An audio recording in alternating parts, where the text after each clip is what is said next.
জরিপবাসী YouTube channel থেকে আন্তরিক শুভেচ্ছা। এটা 800 একটা মাল। এই মালটা কমপ্লিট হয়েছে, আমার ভাই বলছে ভিডিও দিতে। চোকান সার্কিট লাগানো হয়েছে। মালের কোয়ালিটি খুব সুন্দর, একদম কোম্পানির মালের মতো।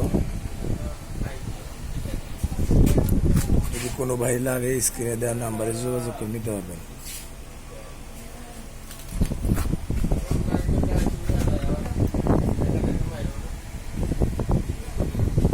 ব্যাটারি চার্জিং এ বসেছে, বর্তমানে মালটা লোডে আছে, কমপ্লিট ডিসপ্লে। আর 2 দাগ ভাই আছে, তাই ফুল চার্জ হবে। যদি কোনো ভাই লাগে স্ক্রিনে দেওয়া নাম্বারে যোগাযোগ করে নিতে পারবেন। মালের কোয়ালিটি খুব ভালো, খুব সুন্দর। এম্পিয়ারটা দেখাই না এখন বর্তমানে, এম্পিয়ার নিয়ে কত পাচ্ছে, এম্পিয়ারটা আরো কমাই নিয়ে আসছে। এটা আগামী ভিডিওতে আপাতত দেওয়া হবে।